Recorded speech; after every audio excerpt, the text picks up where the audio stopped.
Kita widi pangaosanipun. Bismillahirrahmanirrahim. Assalamualaikum warahmatullahi wabarakatuh.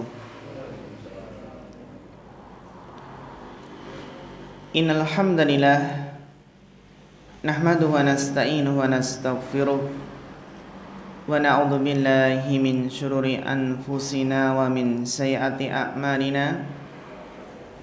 Man yahdihillahu fala mudhillalah wa man yudlil fala hadiyalah. Asyhadu an la ilaha illallah wahdahu la syarikalah wa asyhadu anna Muhammadan abduhu wa rasuluh. Allahumma shalli wa sallim wa barik wa an'im ala abdika wa rasulika Muhammad wa ala alihi wa sahbihi wa man tabi'ahum bi ihsanin ila yaumiddin, amma ba'd. Ingkang kula hormati sesepuh bini sepuh Bapak Ibu jamaah ingkang mugi-mugi tansah diporahmati Allah Subhanahu wa taala. Mas-mas, adik-adik, mbak-mbak ingkang kula tresnani, alhamdulillah saderengipun sumangga kita sami tansah ngunjukaken rasa syukur wonten ngarsanipun Allah Subhanahu wa taala. Pilih ing kesempatan injing menika kita taksih pinaringan rahmat saha hidayahipun Allah. Kita nyuwun dumateng Allah Subhanahu wa taala mugi-mugi kita sami pikantuk ilmu ingkang bermanfaat, ilmu ingkang barokah.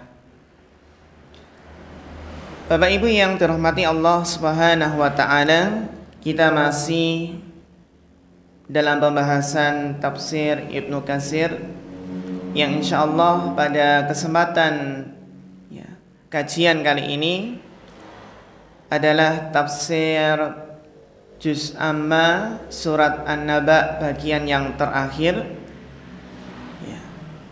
Insyaallah kita selesai tafsir Juz Amma. Sudah berapa tahun, Pak? Berapa tahun? Sejak 2016 nggih. Sekitar sejak 2016. Nggih. Ketika saya baru lulus di STDI 2016 sampai 2021 nih. Ternyata Juz Amma itu membutuhkan berapa, Pak? 4 sampai 5 tahun atau 6 tahun nih. Karena kita pertemuannya cuma sebulan sekali. Namun alhamdulillah menunjukkan Bapak Ibu sekalian sesuatu yang kelihatannya banyak itu bisa selesai dengan istiqomah. Dan kita pun yakin Bapak Ibu sekalian itu mampu untuk menghafal Juz Amma. Saya yakin. Bahkan Juz 29 pun mampu. Kuncinya satu, istiqomah. Buktinya kita di sini alhamdulillah meskipun pertemuan sebulan sekali, tapi dengan izin Allah dan kemudahan dari Allah kita bisa istiqomah sehingga bisa insyaallah menyelesaikan tafsir Juz Amma. Maka sesuatu yang kelihatannya banyak, kelihatannya berat, itu akan bisa kita raih. Kuncinya adalah istiqomah meskipun diambil sedikit demi sedikit. Karena sesuatu yang berat, yang banyak itu memang triknya ataupun cara untuk memperolehnya adalah dengan diambil sedikit-sedikit. Sebagaimana contoh mungkin dalam kita menghafal Al-Quran bisa sehari seayat 2 ayat. Tapi kalau istiqomah maka akan insyaallah dengan izin dan kemudahan dari Allah kita akan berhasil menghafal beberapa juz yang ada dalam Al-Quran. Bapak Ibu yang dirahmati Allah Subhanahu wa taala, kita lanjutkan kembali tafsir surat An-Naba yang pertemuan kemarin telah kita bahas. Pada pertemuan kemarin telah kita bahas tentang hari keputusan ataupun hari Yaumul Fasli, yang diputuskan segala perkara. Itu waktunya telah ditetapkan oleh Allah Subhanahu wa ta'ala, yang mana pada hari tersebut itu adalah hari yang mana malaikat Israfil itu tinggal menunggu perintah dari Allah untuk meniup sangkakala.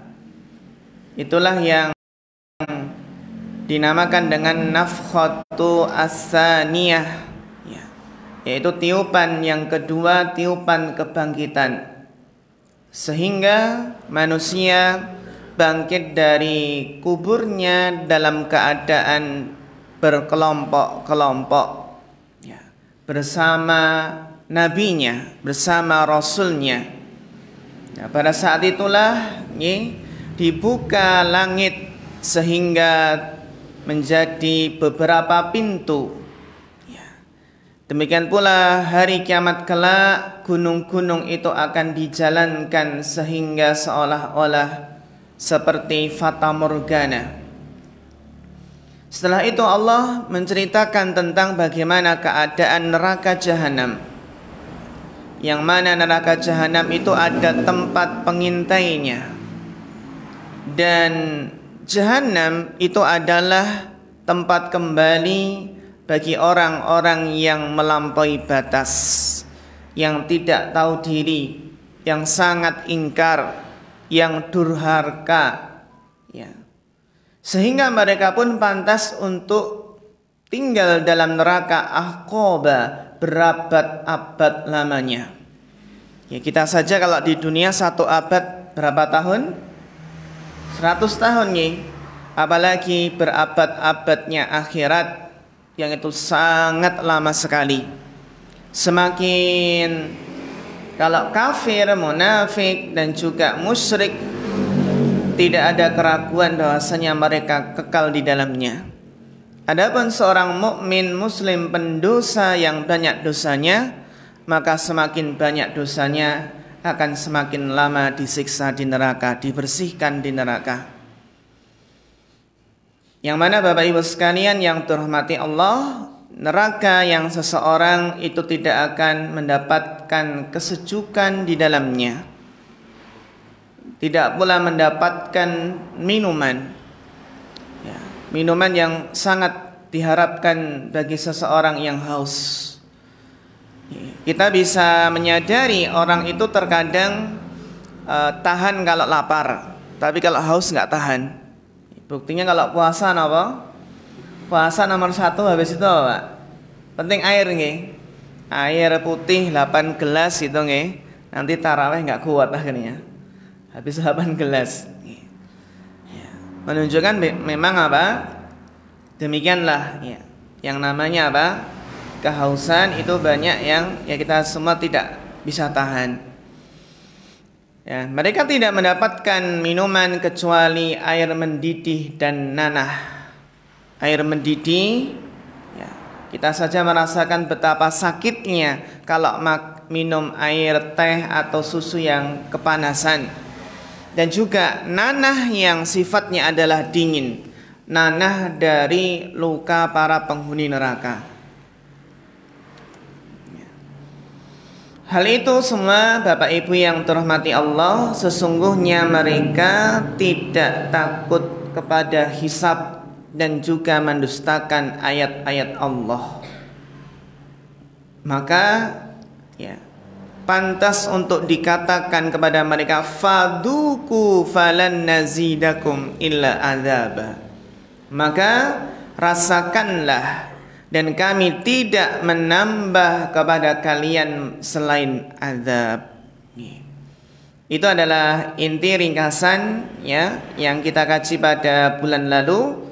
Sekarang kita lanjutkan tafsir surat An-Naba bagian ketiga, yang ini adalah bagian yang terakhir dari surat An-Naba atau dari juz Amma.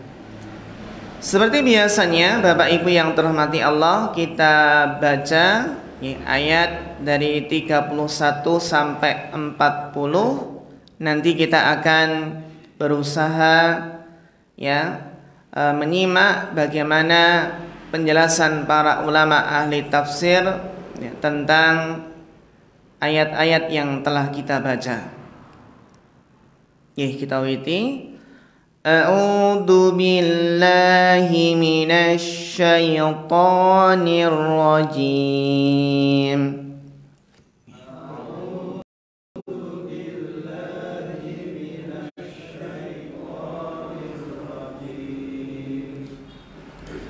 Inna lil muttaqina mafaza.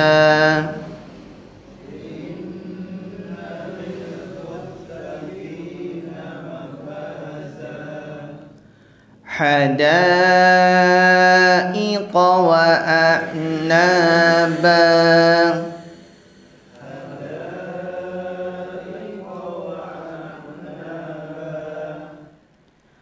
Wa kawa'iba atraba.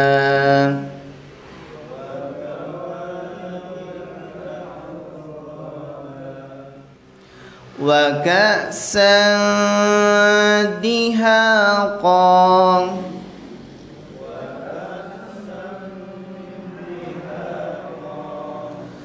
La yasma'una fiha lagwan wala kidzaban.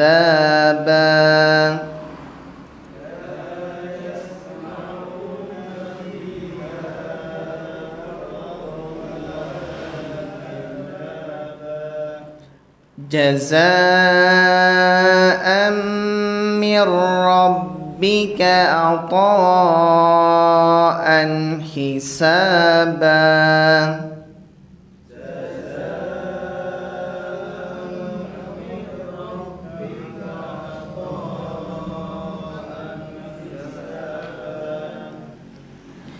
Rabbis samawati wal ardi wa ma bainahuma ar-Rahman.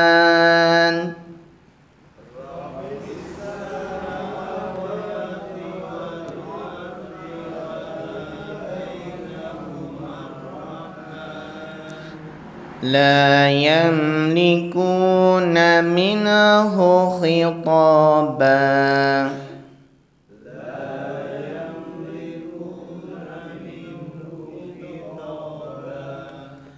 Yauma yakumur ruhu wal malaikatu saffan.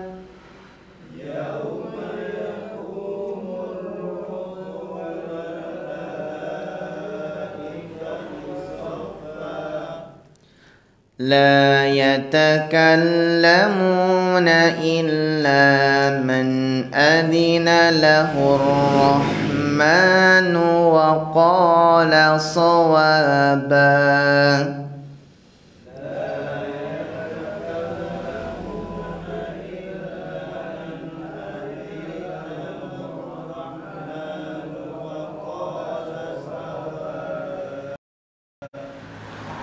Dzalikal yaumul haqq.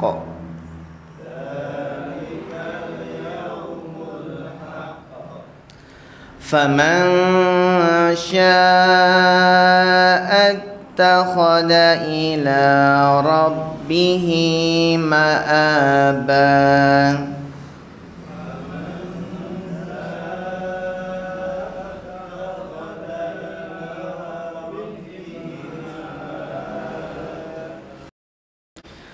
Inna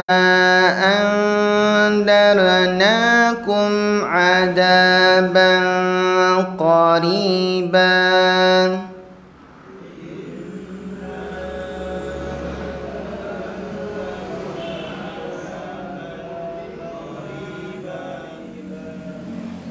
Yawma yandurul mar'u ma qaddamat yadah.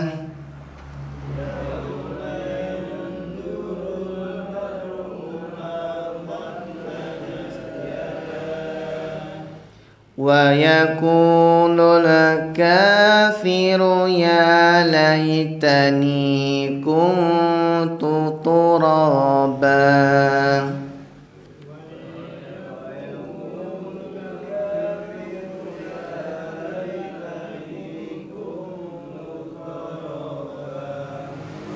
Alhamdulillah. Monggo Bapak ingkang beto terjemahanipun saged dipun waos.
Nggih, Masya Allah.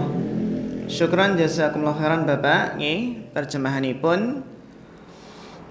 Itulah Bapak Ibu sekalian yang dirahmati Allah, kira-kira isi dari surat An-Naba ayat 31 sampai 40 yang insya Allah akan kita jabarkan, kita jelaskan bagaimana para ulama ahli tafsir di dalam memahami ayat-ayat tersebut.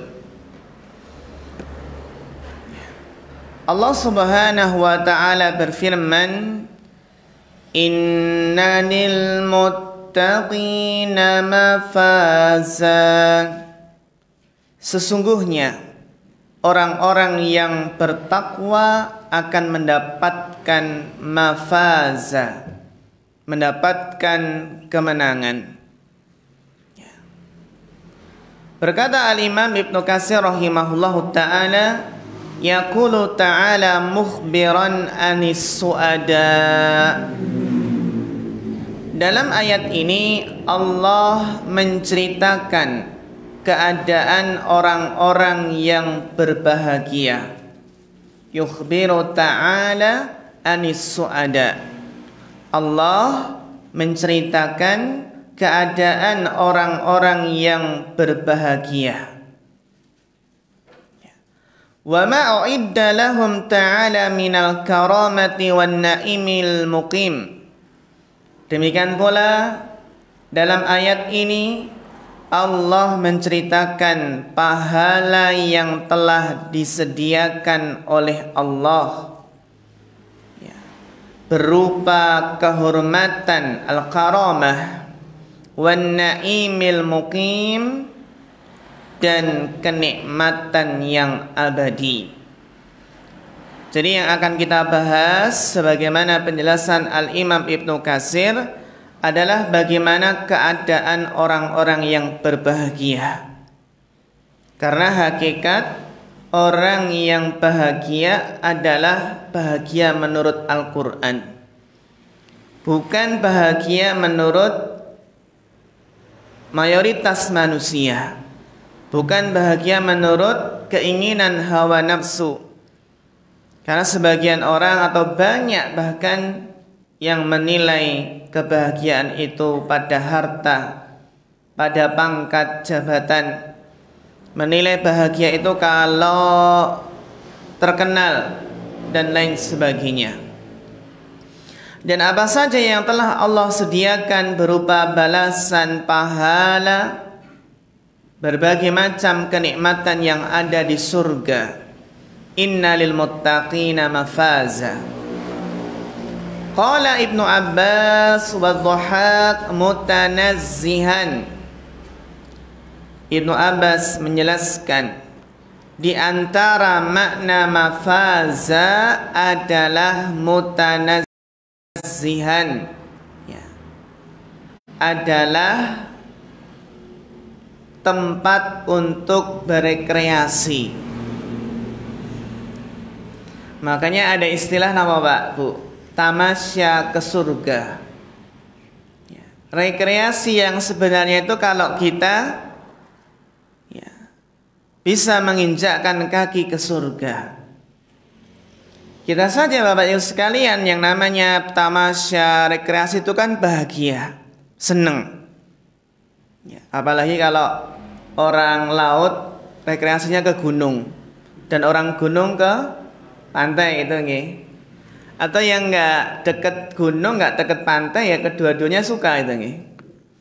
Ya, karena kalau rekreasi ke pantai, orang ke pantai bosen. Tiap hari lihat pantai itu ya. Kalau kita jarang yang ke pantai ya Masya Allah.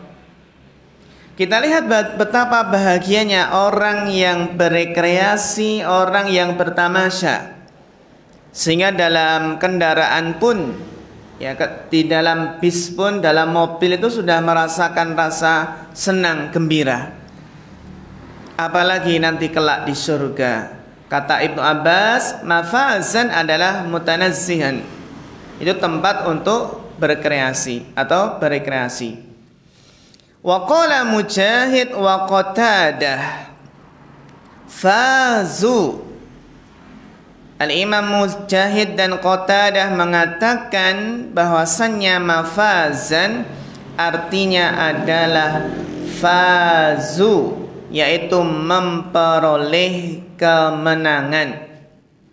Mafazan artinya memperoleh kesuksesan, keberhasilan. Ya. Jadi orang itu dikatakan sukses kalau berhasil masuk surga. Ya. Dan tidak dikatakan sukses kalau mampir ke neraka. Apalagi kekal di neraka. Na'udzubillah. Jadi sekali lagi orang itu baru dikatakan sukses, berhasil, menang, meraih kemenangan apabila berhasil menginjakkan kaki di surga tanpa mampir ke neraka. Ya. Jadi kata Imam Mujahid wa Qatadah maknanya adalah mereka memperoleh kemenangan wa najau minan nar, dan mereka selamat dari neraka. Wa najau minan nar.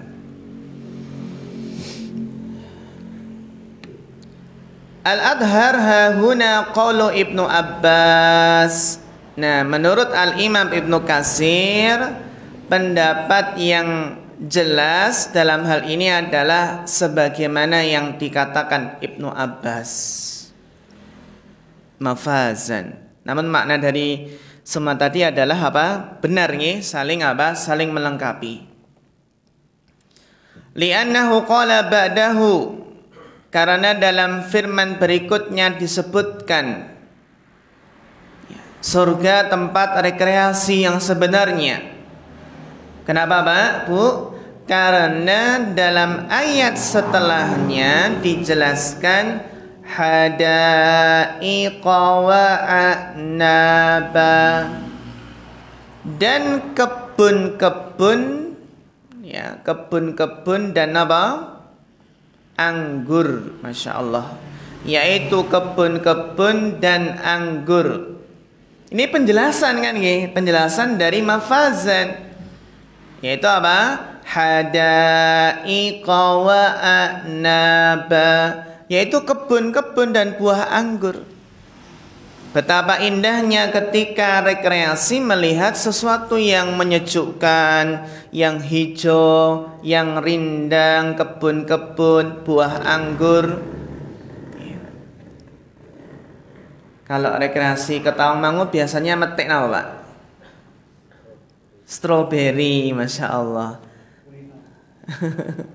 Metik apa malih?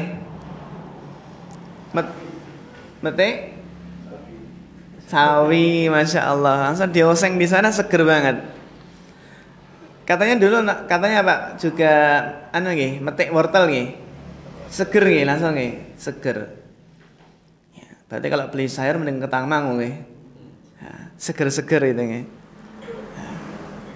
Itulah nikmatnya kalau makan buah atau sayur di tempat itu juga. Sebagaimana kalau anak kecil itu merasakan nikmat ketika makan buah di atas pohon, buah rambutan atau buah yang lainnya. Kalau buah durian nggak bisa bacanya gimana? Ya. Jadi hadaiqa wa a'naba. Kata Imam Ibnu Katsir, wahyal basatin minan nakhili wa ghairiha. Maksud dari hadaik adalah taman-taman yang dipenuhi dengan pohon-pohon kurma dan lain-lainnya. Jadi memang tabiat manusia itu sukai sesuatu yang rindang, suka pohon-pohonan yang banyak, sehingga ini menjadi menjadi di antara tujuan rekreasi adalah tempat yang rindang, yang pohon-pohonnya banyak. Wa a'naba, dan buah anggur. Betapa nikmatnya buah anggur, yang tentunya anggur di dunia berbeda dengan anggur yang ada di surga. Pisang di dunia berbeda dengan pisang yang di surga. Sama dalam hal nama, namun beda dalam hakikat dan rasa. Dan alhamdulillah di antara kenikmatan di surga itu seseorang tidak pernah merasakan kekenyangan. Kalau burung kan kemelekaran kekenyangan.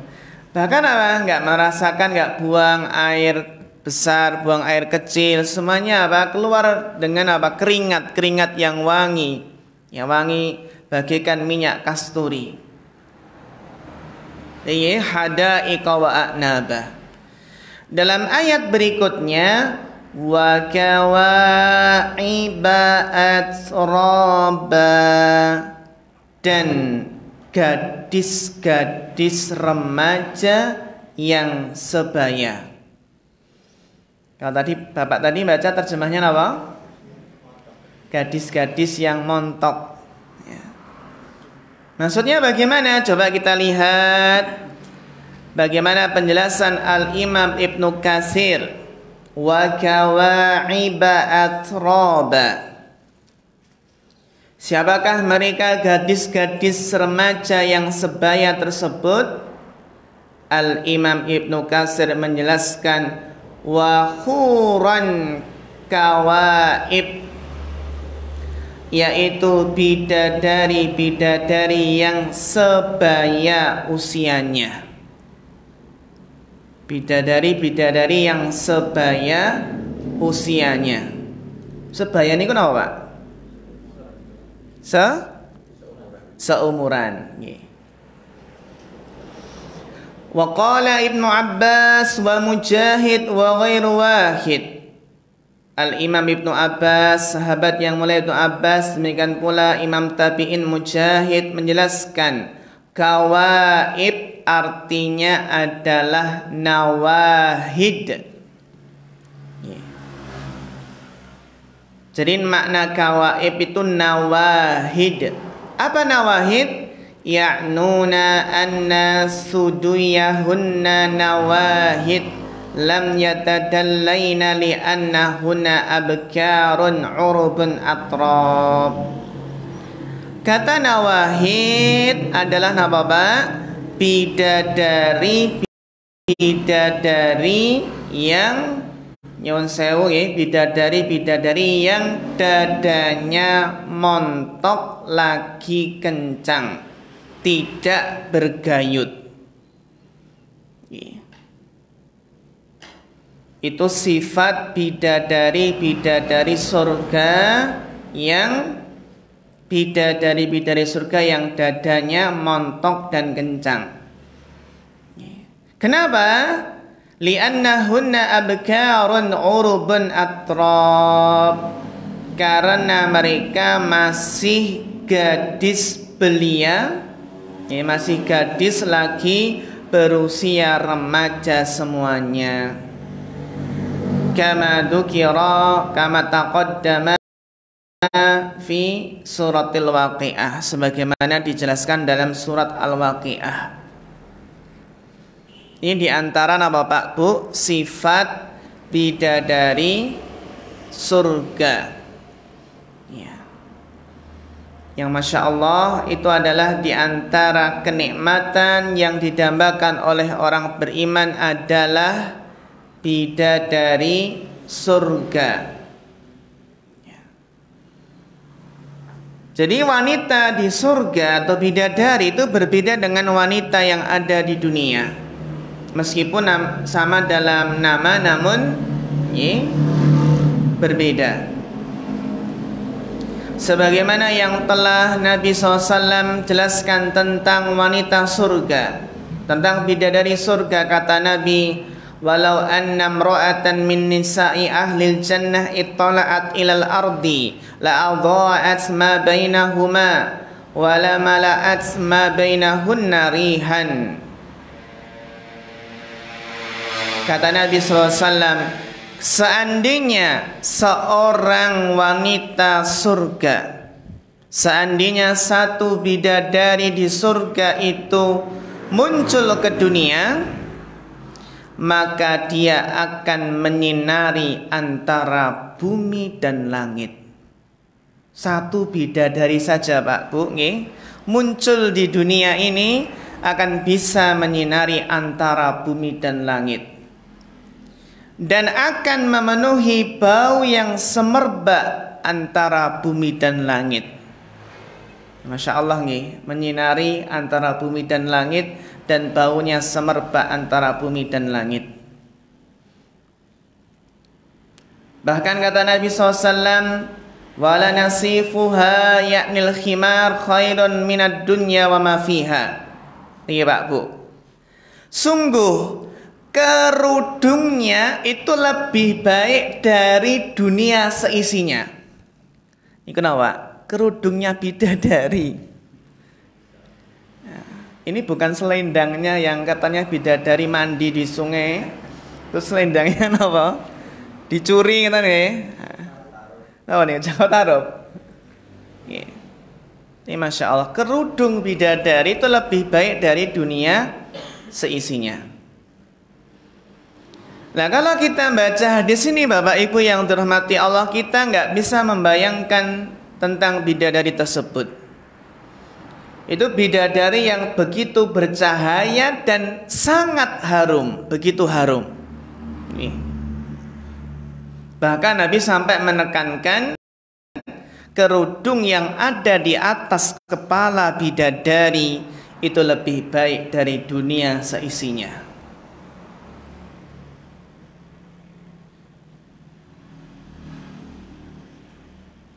Padahal kita tahu di dunia ini banyak wanita-wanita cantik. Tapi kata Nabi apa? Kecantikan wanita di dunia itu masih kalah dengan kerudung bidadari. Kan itu Maka bagaimana lagi dengan apa? Wajah bidadari. Sehingga Bapak Ibu yang terhormati Allah, kalau kita mempelajari, membaca hadis-hadis tentang sifat-sifat bidadari, maka kita akan semakin yakin kita nggak akan mampu untuk membayangkan hakikat bidadari tersebut. Ya. Sebagaimana diantaranya contoh sabda Nabi SAW, kaiduha mir'atuhu wa kaiduhu mir'atuha. Kalau tadi yang kerudung tadi hadisnya sahih, hadis sahih riwayat Bukhari. Kerudung bidadari lebih baik daripada dunia seisinya. Kaiduha mir'atuhu wa kaiduhu mir'atuha. Hati sang bidadari merupakan cermin bagi sang lelaki. hati bidadari cermin bagi seorang laki-laki, dan hati laki-laki juga menjadi cermin bagi sang bidadari. Hadis ini disahihkan oleh Syekh Albani dalam Sahih At-Targhib wa Tarhib.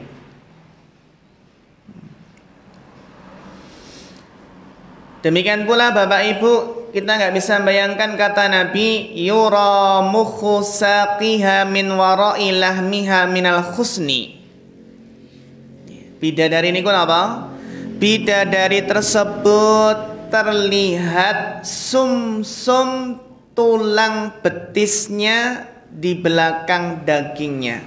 Jadi apa? Terlihat tulang sumsum, ya, terlihat apa? Sumsum tulang betisnya itu dari balik daging tadi, di belakang daging.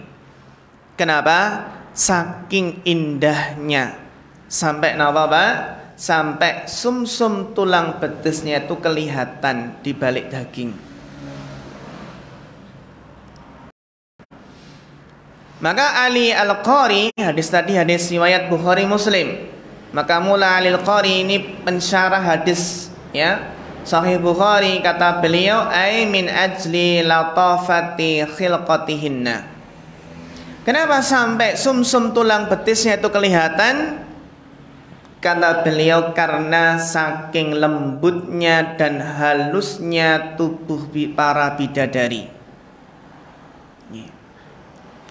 At-Tibi rahimahullah juga menjelaskan sabda Nabi SAW ini merupakan penyempurnaan untuk menjaga agar jangan sampai disalahpahami, jangan disangka, ya, mengira bidadari itu adalah pandangannya apa, jangan sampai dikira ngeri, ya. Bukan apa, saya bukan hantu ngoten ya.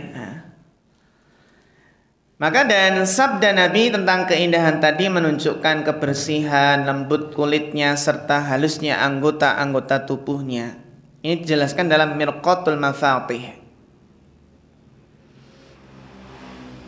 Sehingga tentang putihnya bidadari, Allah Ta'ala berfirman, ka'annahunna baydum maknun. Seakan-akan mereka adalah telur yang tersimpan dengan baik. Ibnu Abbas menjelaskan al-lu'lu'ul maknun, yaitu mutiara-mutiara putih yang tersimpan.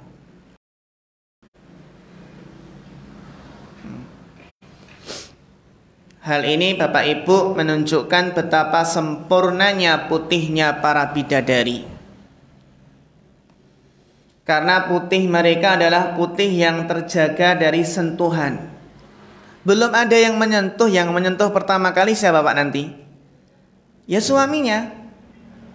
Apa? Suaminya. Itu orang mukmin yang masuk surga. Ibarat mutiara-mutiara putih yang tersimpan kokoh dalam cangkangnya, terjaga dari sentuhan, terjaga dari sinar matahari, terjaga dari sesuatu yang mencoreng kemurniannya.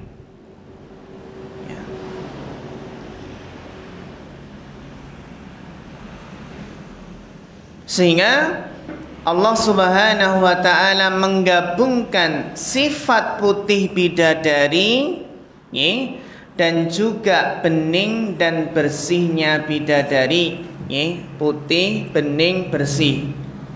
Itu dalam firman Allah surat Ar-Rahman, ka'annahunnal yaqutu wal marjan.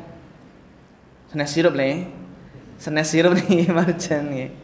Seakan-akan para bidadari itu adalah permata yakut dan mutiara. Wal marjan. Permata yakut dan mutiara. Kenapa? Saking putihnya. Maka Bapak Ibu yang dirahmati Allah Subhanahu wa ta'ala, demikianlah beberapa nikmatnya, sungguh nikmat yang sangat besar. Di antaranya adalah bidadari yang merupakan nikmat yang sangat diimpikan oleh orang-orang yang beriman. Sehingga Allah Ta'ala berfirman, walakum fiha ma tashtahi anfusukum walakum fiha ma tadda'un. Di dalamnya kalian memperoleh apa yang kalian inginkan, dan memperoleh pula apa yang diinginkan oleh diri ini, ya? Dan memperoleh pula apa yang di dalamnya, apa yang kamu inginkan. Dan Masya Allah Bapak Ibu yang terhormati Allah, ternyata ayat-ayat tentang bidadari ini sering diulang, ya. Berulang kali diulang dalam Al-Quran. Ini menunjukkan betapa luar biasanya bidadari tersebut, ya. Sehingga memang nikmat bidadari inilah yang diimpikan oleh orang-orang beriman. Nah terus kalau ibu-ibu dapat apa di surga? Dapat apa Bu? Bidadara. Enten buatan bidadara. Bidara. Dapat apa kira-kira? Dapat suami ya? Iya. Ibu-ibu nanti jadi ratunya bidadari gitu ya. Ratunya apa? Bidadari.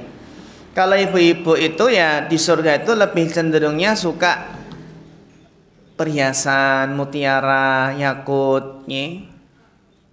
Ya, emas, perak, ya. Dan juga nanti akan apa? Berkumpul kembali dengan suaminya.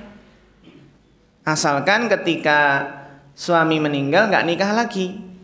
Karena kalau nikah lagi ya berkumpul dengan suami yang terakhir gitu, yang terakhir. Kayak kisah Abu Darda nih. Abu Darda dan Ummu Darda. Ketika Abu Darda meninggal, Ummu Darda ini apa? Nggak menikah lagi. Padahal masih muda, masih cantik, banyak sahabat yang melamar, tapi Ummu Darda nggak mau, karena dia pengen apa? Karena saking cinta sejatinya ke Abu Darda, pengen menjadi apa? Sepasang suami istri nanti kelak di surga. Banyak sahabat yang melamar sebenarnya.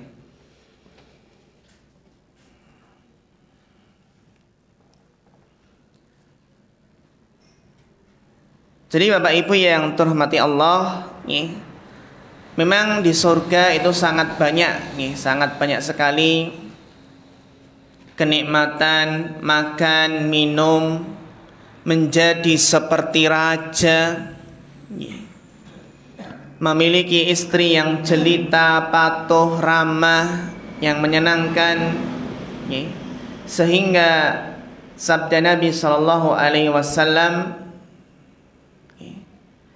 yang menjelaskan tentang bagaimana sifat bidadari tersebut. Kata Nabi sallallahu alaihi wasallam, innalil mu'mini fil jannah la khaymatan minal lu'lu'atin wahidah mujawwafatin tuluha sittuna milan. Yang mana bagi seorang mukmin di surga akan mendapatkan sebuah kemah dari sebuah mutiara yang berongga, panjangnya 60 mil. Lil mu'mini fiha ahluna yatufu alaihim al mu'min fala yara ba'duhum ba'dha. Maka bagi seorang mukmin dalam kemah mutiara tersebut, ya, ada istri-istrinya dan seorang mukmin, ya, mengitari mereka sehingga sebagian mereka tidak melihat sebagian yang lain, ya. Maka Bapak Ibu yang terhormati Allah Subhanahu wa taala, sebagaimana dalam firman Allah surat Yasin ayat 55, inna ashabal jannati liyawma fi syughulin fakihun. Sesungguhnya penghuni surga pada hari itu bersenang-senang dalam kesibukan mereka. Jadi memang penghuni surga itu sibuk, tapi sibuknya itu bersenang-senang, Pak. Beda dengan sibuknya penghuni neraka, sibuk diadab. Karena diadab terus, nggak ada waktu istirahat, nggak ada jedanya. Sedetik pun nggak ada jedanya. Nggak tidur itu, nggak berhenti adab tersebut. Demikian pula penghuni surga itu terus berada dalam kenikmatan, sibuk bersenang-senang. Hum wa aswajuhum fi dhilalin alal araiki muttaqiun. Mereka dan istri-istri mereka berada dalam tempat yang teduh, bertelekan di atas dipan-dipan. Insyaallah nggih. Bertelekan di atas dipan-dipan. Dalam hadis yang lain, Bapak Ibu yang dirahmati Allah, Rasulullah sallallahu alaihi wasallam bersabda, "Innar rajula la yasilu fil yaumi ila mi'ati adra." Sesungguhnya seorang laki-laki penghuni surga sehari bisa menggauli 100 bidadari. Pinten, Mbak? 100 bidadari. Itu dalam sehari. Itu dijelaskan dalam Abu Nu'aim dalam Sifatul Jannah, dan hadis ini disahihkan oleh Syekh Al-Albani. Maka kan penghuni surga itu memang diberi kekuatan 100 orang.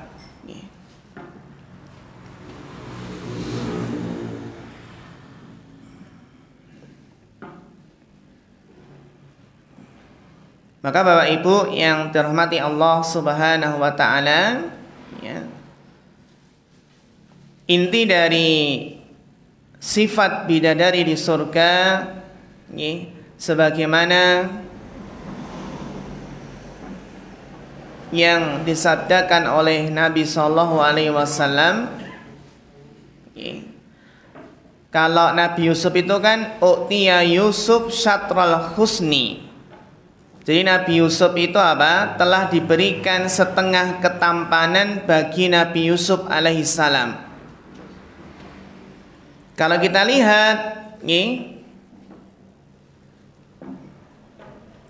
bagaimana Nabi Yusuf alaihissalam, para wanita di zaman Nabi Yusuf saking takjubnya dengan ketampanan Nabi Yusuf, mereka sampai mengiris-ngiris tangan tanpa sadar. Itu dengan Nabi Yusuf di dunia. Sampai apa, Pak? Mengiris-ngiris tangan mereka tanpa sadar.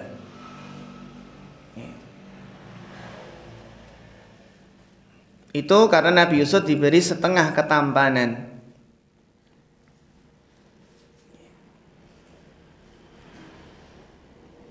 Bapak Ibu yang dirahmati Allah Subhanahu wa taala, dalam beberapa ayat, adapun sifat yang lebih rinci lagi, tentang apa sifat bidadari, itu ada dua, Pak, dibagi dua, sifat akhlak dan sifat fisik. Kalau sifat fisik tadi sudah kita sebutkan beberapa di antaranya, Nah, adapun sifat akhlak para bidadari,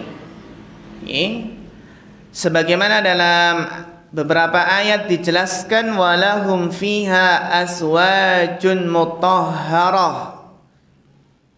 Bagi mereka di dalam surga ada istri-istri yang disucikan. Nah, para ulama menjelaskan makna mutahharah, makna disucikan di sini adalah disucikan secara fisik, juga disucikan secara akhlak.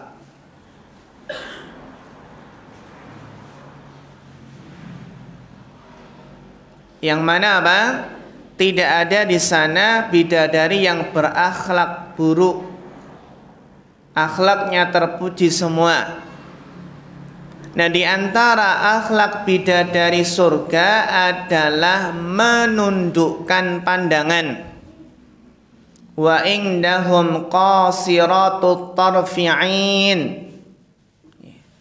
dan di sisi mereka ada bidadari-bidadari yang tidak liar pandangannya. Bidadari-bidadari yang tidak liar pandangannya dan jeli matanya. Jeli ini kenapa? Jeli matanya. Intinya indah nggih. Bidadari yang bermata jeli kan gitu nggih.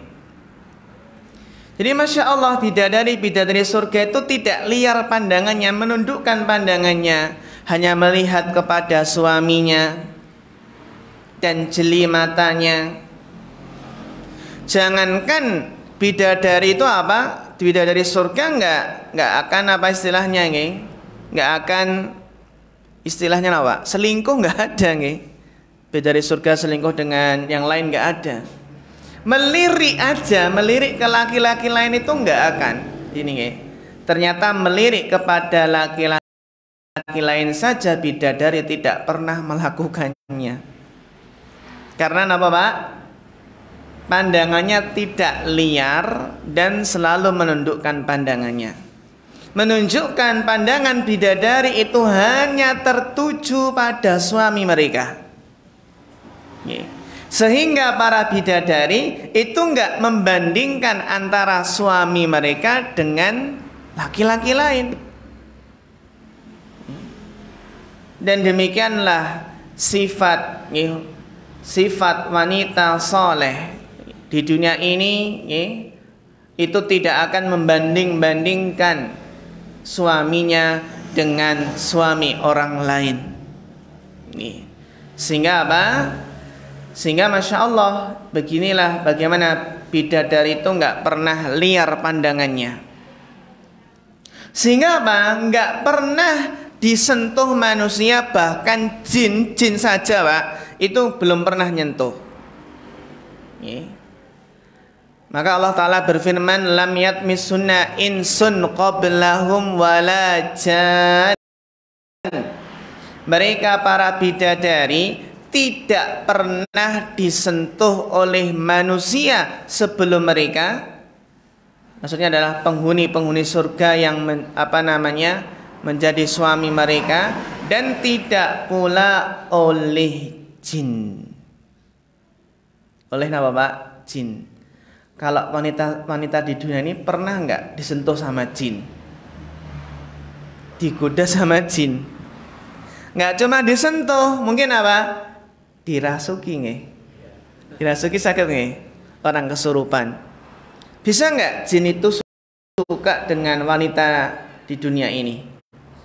Bisa nggih? Mungkin ketika diruqyah, kenapa kamu kok tinggal di dalam tubuh wanita ini? Keluar sana. Ketika disuruh keluar nggak mau, karena saya suka dengan wanita ini. Berarti itu harus diapakan, Pak?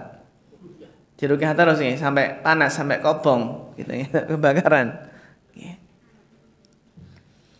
Jadi nggak pernah disentuh oleh apa? Manusia dan jin. Manusia sebelum mereka dan tidak pula jin. Ini dari segi apa, Pak? Dari segi akhlak, yaitu menundukkan pandangan. Demikian pula mereka para bidadari adalah wanita yang baik. Sebagaimana firman Allah, fihinna khairatun hisan. Di dalam surga itu ada bidadari-bidadari yang baik-baik lagi cantik-cantik. Bidadari itu apa? Akhlaknya baik-baik dan cantik-cantik. Terus diantara para bidadari, sifat bidadari surga adalah para bidadari itu tidak pergi ke sana ke sini. Dari mana? Sebagaimana firman Allah, hurum maksuratun fil khiyam. Bidadari-bidadari yang jelita, putih, bersih, itu apa, Pak? Maksuratun fil khiyam, tertahan dalam rumahnya. Ya. Maka Masya Allah, sampai sebagian ulama itu membuat bait syair, Pak, tentang apa? Mengabarkan tentang akhlak bidadari. Sebagaimana bait syair Al-Imam Ibnu Qayyim Al-Jauziyah, kata beliau, wa ra'au ala bu'din khiyaman musyrifan, dan mereka para lelaki penghuni surga melihat dari kejauhan kemah-kemah yang tinggi, musriqatin nuri wal burhani, ya, melihat dari kejauhan kemah-kemah yang tinggi dan memancarkan cahaya dan petunjuk. Fatayammamu tilkal khiyam fa'anasu fihinna aqmaran bila nuqsani. Maka mereka pun menuju kemah-kemah tersebut. Maka mereka mendapati kemah-kemah tersebut ibarat rembulan-rembulan yang sempurna tanpa kekurangan sedikit pun. Qasarat alaihi tarfaha min husniha wa tarfu fi dal wajsi lin niswana. Sang bidadari membatasi pandangannya hanya kepada kekasihnya karena tampannya sang kekasih. Jadi nanti ya orang yang masuk surga, ya orang-orang mukmin yang masuk surga itu nanti akan apa? Kenapa bidadari membatasi hanya memandang kekasihnya suaminya? Karena sangat tampannya sang suami tersebut. Gitu nggih. Jadi meskipun di dunia itu wajahnya biasa-biasa saja nggih Pak nggih, tapi nanti kalau masuk surga jadi apa? Sangat tampan sekali. Sampai bidadari itu apa? Hanya menunjukkan pandangannya kepada suaminya. Wa tarfu fi dal wajhi lin naswani, ya, Watarhu fi dal wajhi lin niswana, karenanya lirikan mata yang tertunduk adalah lirikan mata para bidadari.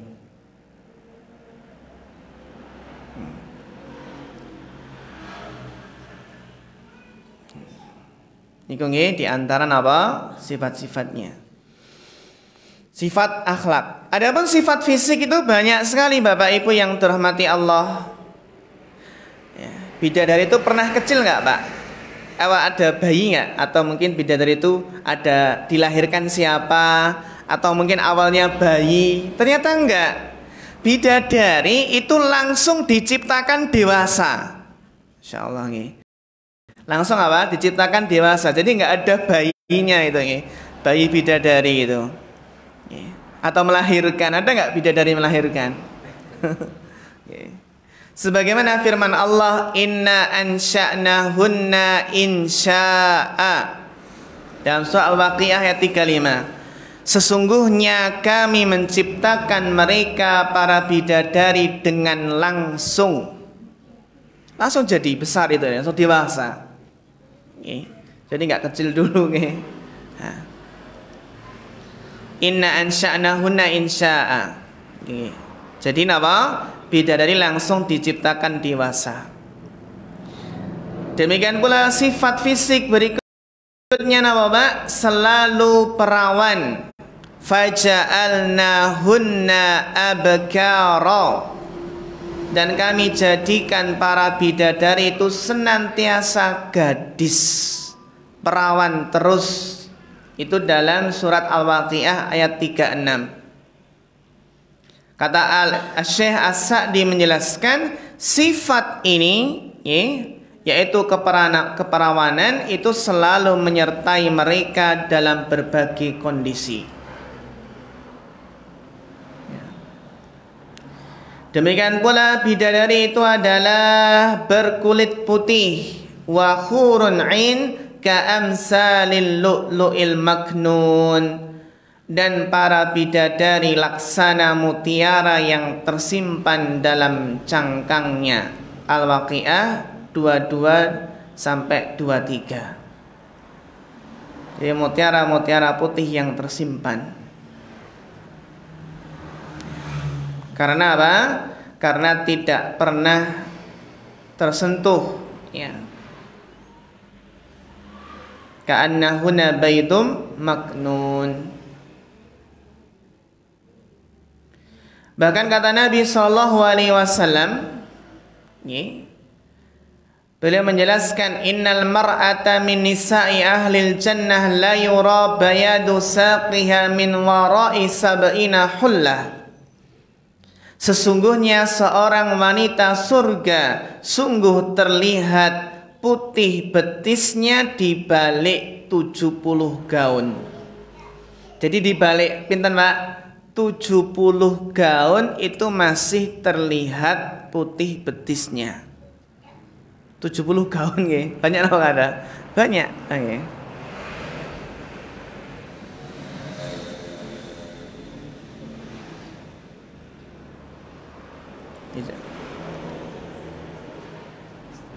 Jangankan bidadari nggih, pembantu-pembantu di surga pun Masya Allah itu bagaikan mutiara yang bertaburan Pak. Ini pembantu-pembantu di surga. Wa yatufu alaihim wildanum mukhalladun idza ra'aitahum hasibtahum lu'lu'an mansura. Dan mereka dikelilingi, penghuni surga dikelilingi oleh pelayan-pelayan muda yang tetap muda. Pelayan-pelayan muda yang tetap muda. Ya, idza ra'aitahum, apabila kamu melihat mereka, hasibtahum lu'lu'an mansura, kamu akan mengira mereka mutiara yang bertaburan. Mutiara yang bertaburan ini apa? Pelayan-pelayan surga. Jadi jika para pembantu saja, ya para pembantu mereka saja putih seperti mutiara, ya, lalu bagaimana lagi dengan bidadari yang Allah siapkan khusus bagi penghuni surga?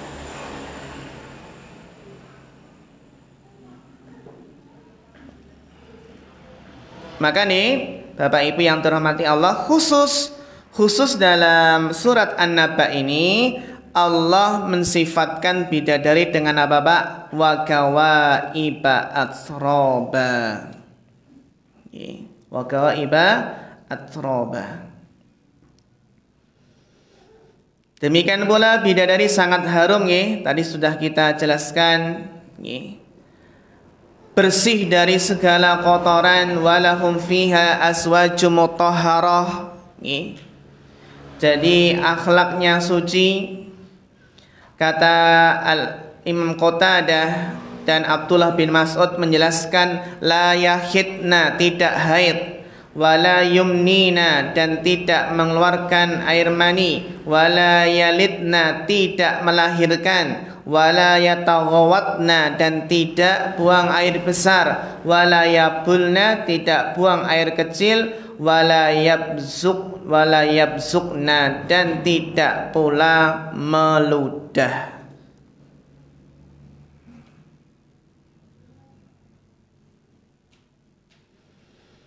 Nah, Bapak Ibu yang terhormati Allah, ternyata bidadari itu bermacam-macam model dan bertingkat-tingkat Pak. Ya, tinggal milih yang mana. Milih mana Pak? Bidadari itu bermacam-macam modelnya dan bertingkat-tingkat. Apa dalilnya? Kata Nabi sallallahu alaihi wasallam, man kadoma ghaidan wa huwa qadirun ala ayyun fidahu. Barang siapa yang menahan marah padahal ia mampu melampiaskannya. Jadi sebenarnya dia itu mampu Pak, melampiaskannya mampu. Baik melampiaskannya dengan mecah piring, amotlah gelas, itu mampu nggih. Dengan mukul istri, naudzubillah nggih.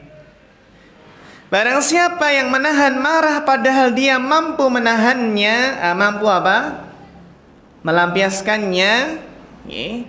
Da'ahu Allahu azza wa jalla ala rusu'il khalaik yaumal qiyamah. Nih, dipanggil sama Allah. Allah akan memanggilnya ya pada hari kiamat di hadapan orang-orang yang banyak. Yang si fulan ini pernah menahan marah padahal dia mampu melampiaskannya. Setelah dipanggil Pak, dipanggil di hadapan orang banyak pada hari kiamat, kemudian apa Pak? Hatta yukhayyirahullahu minal khuril in masya'a. Setelah dipanggil, kemudian apa? Disuruh oleh Allah disuruh memilih bidadari yang ia sukai. Jangan pilih sendiri gitu ya. Pilih apa? Bidadari yang disukai. Menunjukkan bidadari itu bermacam modelnya dan bertingkat-tingkat. Jadi bidadari itu bermacam-macam nih. Maka apa? Semakin seseorang itu bertakwa kepada Allah, maka dia akan semakin mendapatkan bidadari yang paling indah. Semakin bertakwa, maka apa? Akan mendapatkan bidadari yang semakin indah. Ini.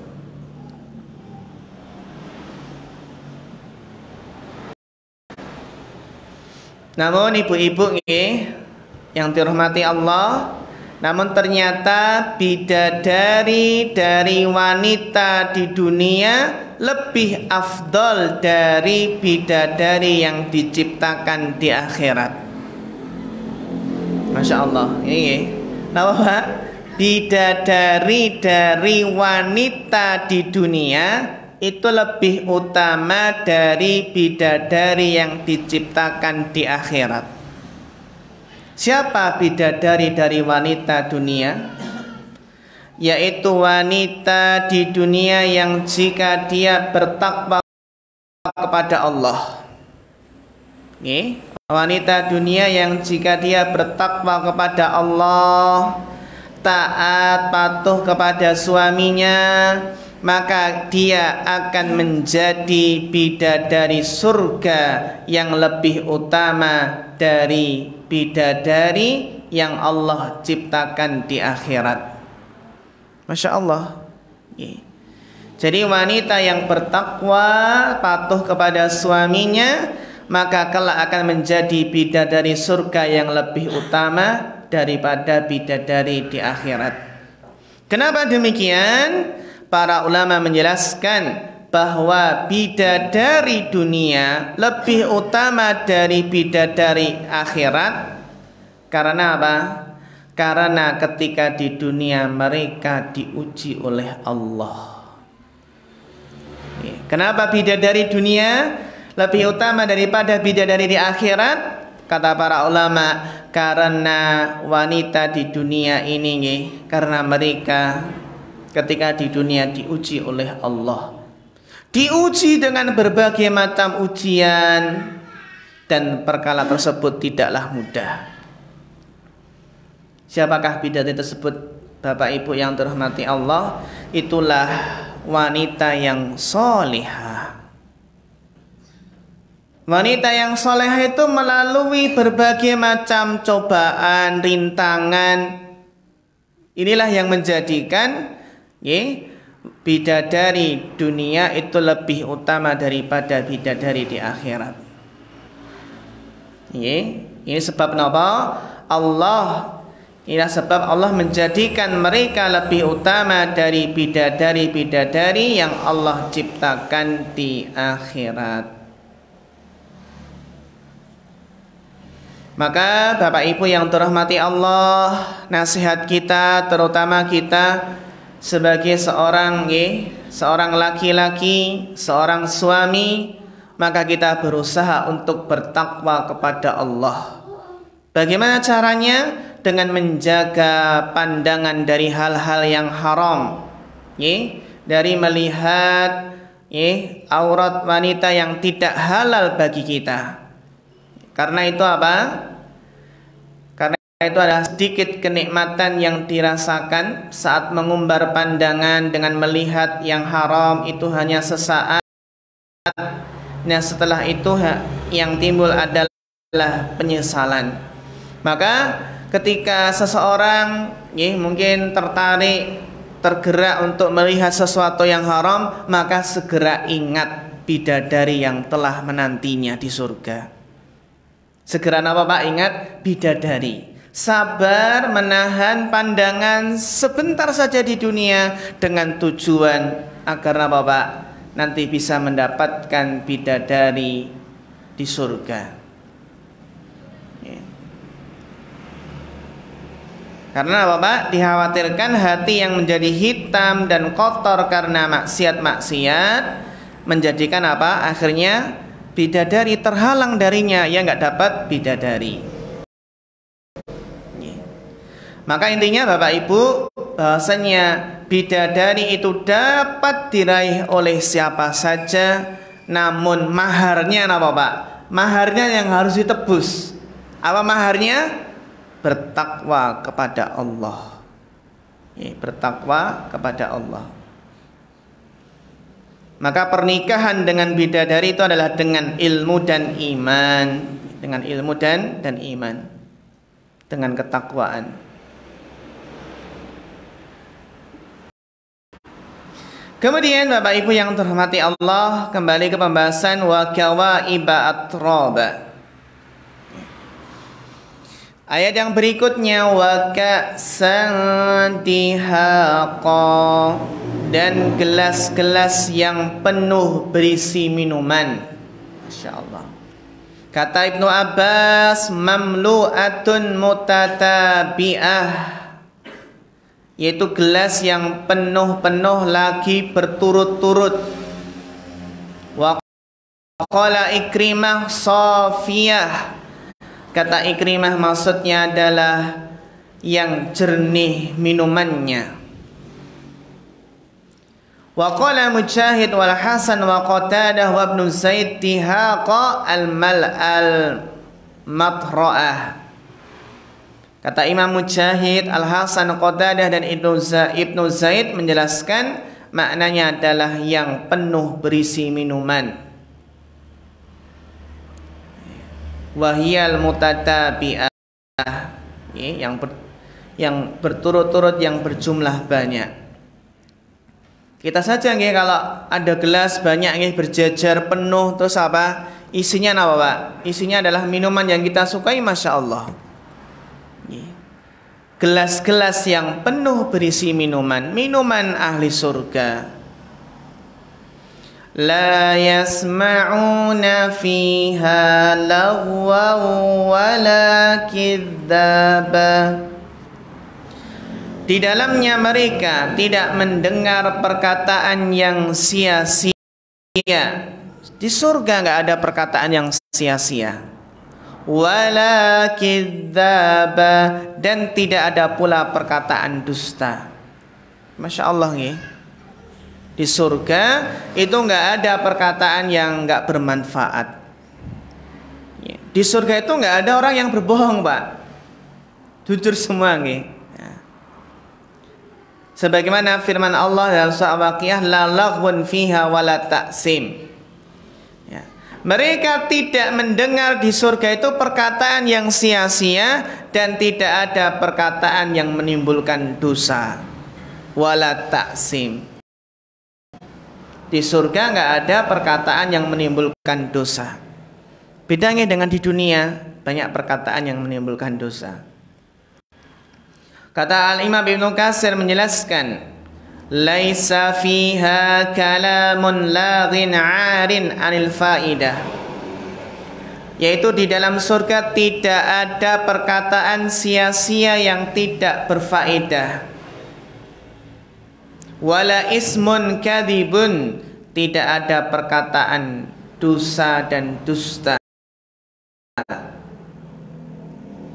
Bal hiya darussalam, bahkan surga itu adalah negeri kesejahteraan. Wa kullu ma fiha salimun minan naqsi, semua yang ada di dalam surga itu bebas dari segala kekurangan.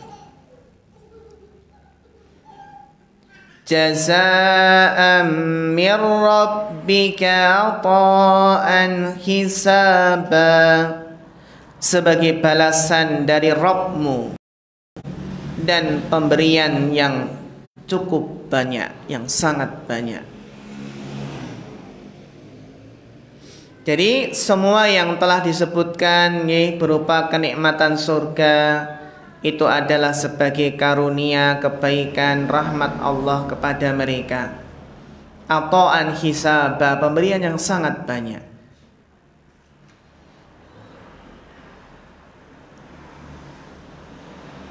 Pemberian yang cukup banyak.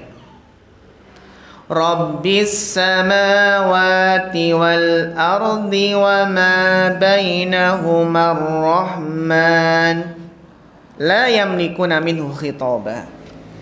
Yaitu Rabb yang memelihara langit dan bumi dan apa yang ada di antara keduanya, yang Maha Pemurah. La yamlikuna minhu khitaba, mereka tidak dapat berbicara dengan dia. Kata Al-Imam Ibnu Katsir, yukhbiru ta'ala an 'azamatihi wa jalalihi. Allah menceritakan tentang kebesaran dan keagungannya. Wa annahu rabbus samawati wal ardi wa ma fihima wa ma bainahuma.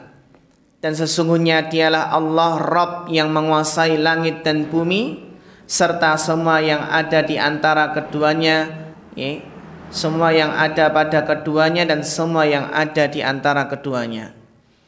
Wa annahu ar-Rahmanul ladzi syamilat rahmatuhu kullasyai'. Dan bahwa sesungguhnya dialah Allah Rabb yang Maha Pemurah yang rahmatnya mencakup segala sesuatu. La yamlikuna minhu khitaba, maksudnya apa?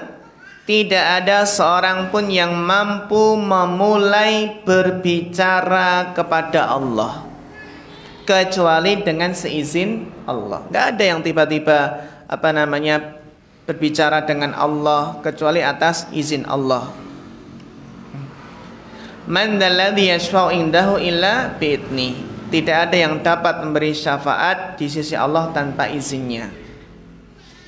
Yauma ya'ti la takallamu nafsun illa bi'idnih. Ya, dikala datang hari tersebut tidak ada seorang pun yang berbicara melainkan dengan izinnya, dengan izin Allah. Ayat yang ke-38. Yauma yakumur ruhu wal malaikatu saffa. Pada hari ketika roh dan para malaikat berdiri bersaf-saf, berbaris-baris, Pak. La yatakallamuna illa man adzina lahur rahman. Pada hari ketika roh dan para malaikat berdiri bersaf-saf. Nah, yang dimaksud roh di sini apa, Pak? Kalau dalam terjemahan tadi apa? Pada hari ketika roh. Apa? Malaikat Jibril.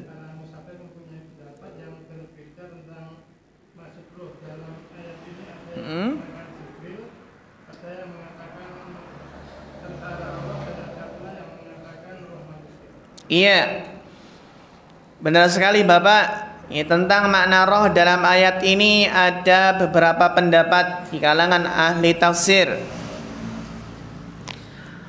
Itu pada hari roh dan para malaikat berdiri bersaf-saf. Ya. Pendapat pertama menurut Ibnu Abbas bahwasanya yang dimaksud dengan roh di sini adalah arwah Bani Adam. Arwah anak-anak Adam, arwah manusia, roh-roh manusia. Sedangkan Al-Hasan dan Qatadah berpendapat bahwasanya apa? Mereka adalah ya anak-anak Adam. Anak-anak Adam. Ini pendapat yang kedua. Pendapat yang ketiga, mereka adalah suatu makhluk yang Allah bentuk, ya, suatu makhluk Allah yang bentuknya seperti Bani Adam. Tetapi mereka bukan malaikat, bukan manusia, mereka juga makan dan minum. Nah, ini apa ini ya? Ini pendapatnya Mujahid, Abu Soleh dan Al-A'mash. Pendapat yang keempat, mereka itu adalah yang dimaksud roh di sini adalah Jibril. Yauma yakumur ruh wal malaikah. Jadi pada hari roh dan malaikat-malaikat. Berarti pada hari Jibril dan malaikat-malaikat lainnya gitu. Kalau pendapatnya ini apa? Malaikat Jibril. Seperti kan dalam ayat yang kan Ruhul Amin ya. Ruhul Amin itu adalah malaikat Jibril. Jadi yang dinamakan roh di sini malaikat yang paling mulia dan paling dekat dengan Allah, yaitu malaikat Jibril. Ada juga ulama tafsir yang berpendapat roh di sini adalah Al-Qur'an. Ada pula yang menjelaskan roh di sini adalah malaikat yang besarnya sama dengan seluruh makhluk bila digabungkan jadi satu. Roh di sini apa? Malaikat yang besarnya sama dengan seluruh makhluk bila digabungkan menjadi satu. Sehingga ada pendapat bahwasanya yang dimaksud roh di sini adalah malaikat yang paling besar tubuhnya.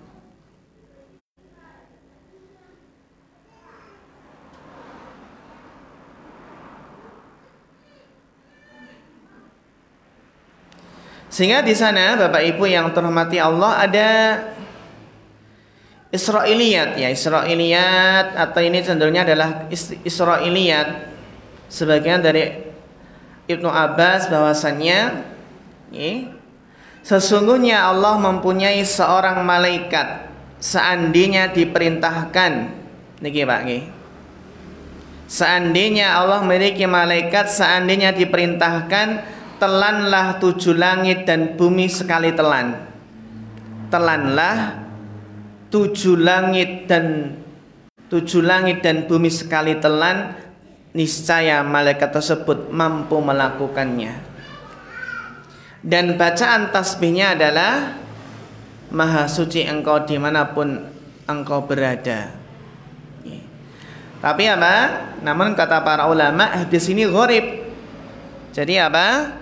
Ini hanya sebatas mauquf sampai sahabat Ibnu Abbas. Sehingga apa? Berarti ini sumbernya adalah dari Israiliyat. Yang mana kalau Israiliyat ya kita istilahnya nggak membenarkan 100%, nggak mendustakan 100% nggih. Maka apa? Wallahu alam, Allah yang maha mengetahui. Masya Allah ya, kalau benar ada malaikat yang seandainya disuruh menelan apa Pak? 7 langit dan bumi sekali telan, niscaya akan mampu melakukannya. Jadi Ibnu Jarir itu beliau tidak berani memutuskan dengan salah satu pendapat. Ini maksud roh ini apa? Namun Ibnu Jarir ini dalam tafsir At-Tabari, Ibnu Jarir At-Tabari, namun menurut Al-Imam Ibnu Katsir yang lebih mendekati kebenaran Allah alam itu adalah rohnya Bani Adam alias rohnya manusia. Yauma yakumur ruh wal malaikatu shoffa. Berarti pada hari roh-roh manusia dan para malaikat berdiri bersaf-saf. Ini menurut yang dikuatkan oleh Ibnu Katsir. Ila man adinallahu rahman, kecuali siapa yang telah diberi izin kepadanya oleh Rabb yang Maha Pemurah. Jadi la takalamu nafsun illa bi'idni. Tidak ada yang berbicara kecuali atas izin Allah. Wa qala shawaba, dan dia mengucapkan kata yang benar. Wa qala shawaba. Perkataan yang benar tersebut sebagian ulama menjelaskan yaitu kalimat la ilaha illallah. Danikal yaumul haqq. Itulah hari yang pasti terjadi, yaumul haqq. Faman syaa'a attakhadha ila rabbih ma'aba. Maka barang siapa yang menghendaki niscaya ia menempuh jalan kembali kepada Rabb-Nya. Jalan yang menghantarkan dirinya kepada Allah ya. Kemudian Allah tutup dengan ayat ke-40, inna andarnakum adaban qariba Sesungguhnya kami telah memperingatkan kepada kalian, wahai orang-orang kafir, siksa yang amat dekat. Maksudnya adalah pada hari kiamat nanti. Ya, dikatakan demikian kenapa Pak? Karena kepastian kejadiannya telah dekat. Sesuatu yang pasti terjadi itu dekat. Kullu atin qarib. Yauma yandurul mar'u ma qaddamat yadah. Pada hari seseorang melihat, ya, pada hari manusia melihat apa yang telah diperbuat oleh tangannya, baru sadar. Nih, manusia melihat apa yang telah diperbuat kedua tangannya ketika di dunia. Sehingga Bapak ditampilkan, diperlihatkan di hadapannya semua amalannya, yang baik maupun yang buruk, yang terdahulu atau yang kemudian. Maka wa wajadu ma'amilu hadira, dan mereka mendapatkan apa yang telah mereka kerjakan itu sudah tertulis. Yunabba'ul insanu yawma idzin bima qaddama wa akhar. Pada hari itu manusia akan diberitahu tentang apa yang telah dikerjakan dan apa yang telah dilalaikan. Maka pada hari itulah Bapak Ibu yang terhormati Allah, wa yaqulul kafiru ya laitani kuntu turaba. Ini. Pada hari tersebut orang kafir berkata, aduhai, alangkah sebaiknya seandainya sekiranya aku dahulu itu tanah saja. Berandai-andai seandainya tanah saja, enggak, bukan manusia itu. Jadi orang kafir itu di hari kiamat itu berhayal Pak, seandainya dirinya sewaktu di dunia itu berupa tanah saja, bukan makhluk, bukan manusia. Itu kapan? Ketika telah menyaksikan adab Allah sudah terpampang di hadapan matanya. Ketika ia melihat semua amal perbuatannya telah dicatat secara lengkap oleh malaikat. Ya. Ya. Itu diantara kapan malaikat orang kafir itu mengatakan, aduhai, seandainya saya jadi tanah saja. Kapan Pak? Ketika sudah melihat adab, ketika melihat amal perbuatannya sudah tercatat lengkap. Namun ada pendapat lain yang menjelaskan orang kafir berhayal demikian karena apa Pak? Setelah menyaksikan peradilan Allah. Saat Allah menghukumi di antara para hewan, ya, menghukumi para hewan apa yang telah terjadi, kejadian-kejadian yang telah dilakukan di dunia. Maka Allah memutuskan perkara di antara mereka para hewan dengan apa Pak? Dengan hukumnya yang seadil-adilnya. Allah tidak akan zalim. Sehingga kambing, seekor kambing yang tidak bertanduk itu akan disuruh membalas terhadap kambing yang bertanduk yang dahulu sewaktu di dunia pernah menanduknya.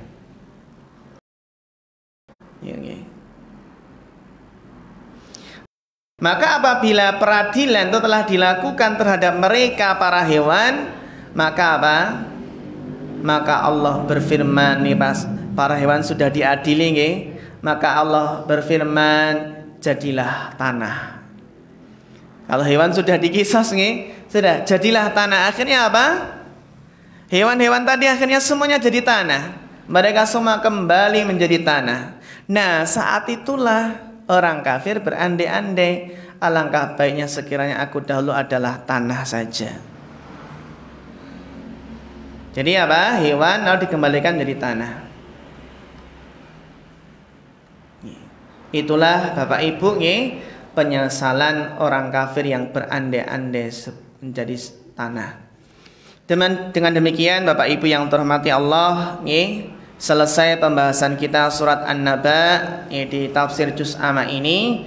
Yang intinya tafsir juz amma itu banyak menjelaskan tentang kejadian-kejadian hari kiamat, banyak menjelaskan tentang surga dan neraka, tentang hari akhir, sehingga surat-surat dalam juz amma itu kebanyakannya adalah makiyah, yang turun kepada Nabi ketika di Mekah sebelum hijrah ke Madinah. Sehingga tafsir juz amma ini adalah berisi tentang akidah, tentang keyakinan yang akan menguatkan keimanan dan keyakinan seorang mukmin. Sehingga apa? Banyak di sini tafsir dalam surat ataupun tafsir dalam juz amma itu banyak yang makiyah, berisi tentang tauhid dengan keyakinan. Sehingga Bapak Ibu yang terhormati Allah, demikianlah selesai pembahasan tafsir juz amma. Ya insyaallah kita pada pertemuan yang setelahnya kita akan tetap membahas tafsir ya Pak ya. Tafsir insyaallah ya, mudah-mudahan selesai gitu ya. Selesai sampai nggak tahu berapa juz ya. Harapannya kita berusaha memahami Al-Qur'an sebaik-baiknya. Kita masih bahas tafsir Ibnu Katsir tafsir Ibnu Katsir. Ya nanti bisa juz 29 atau pilihan surat insyaallah nanti kita bahas pada bulan depan biidznillah taala. Demikian Bapak Ibu, mudah-mudahan bermanfaat. Fa nasallahu taala al huda wat tuqa wal afafa wal ghina. Fa akhirul kalam wassalamu alaikum warahmatullahi wabarakatuh.